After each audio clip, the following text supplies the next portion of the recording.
Okay, here we are, and it's the ubiquitous Ford Focus C-Tech. But we're not interested in that. Instead, it's bonjour, bonjour, this piece of fine French automotive engineering. It's the Citroen Xsara Picasso. This particular example is an O2 reg with a mere 92,000 miles on the clock, just returned from failing its MOT.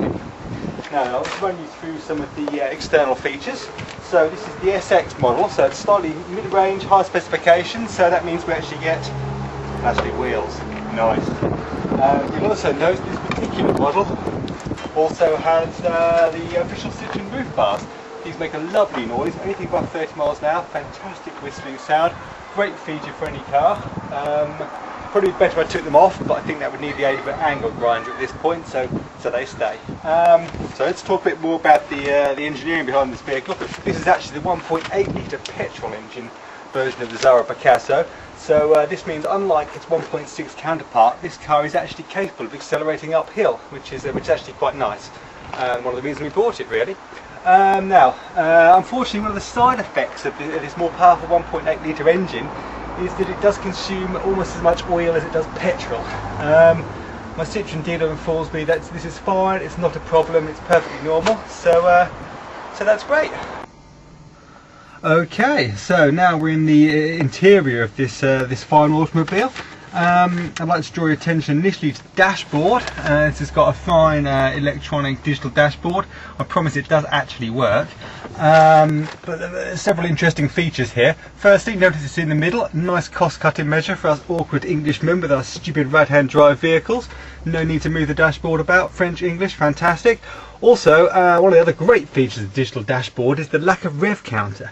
Now, I particularly enjoy this. Very old school, reminds me of my first car. It's great because this means you get to put the car in gear and rev it and rev it and rev it until either A, the noise becomes unbearable, B, the car just doesn't accelerate anymore, then you know it's time to change gear. Fantastic stuff. Retro, brilliant. Now, what else can we say about it? Now, the interior of the car, this is actually where the Picasso starts to redeem itself. You probably notice I can actually stand up in here, try this in a Fiesta or something, and you can even sort of stooping wander around into the back of the car. Now, this is fantastic. Anyone's got children, you know, this is brilliant. If it's absolutely chucking it down with rain, you leg it to the car, chuck the kids in, jump in after them, you can faff around in the back, give them donuts, feed them, shut them in, all of that without sitting there with your backside hanging out the door getting rained on. Brilliant.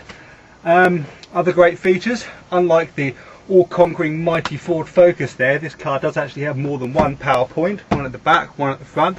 It also features stuff like a light in the back and a light in the boot, again sadly missing from the more modern Ford Focus. Now, finally, I think I'd like to make the most important point about this particular car. Now, I think the French here have inadvertently actually created probably one of the best dump vehicles you can come up with.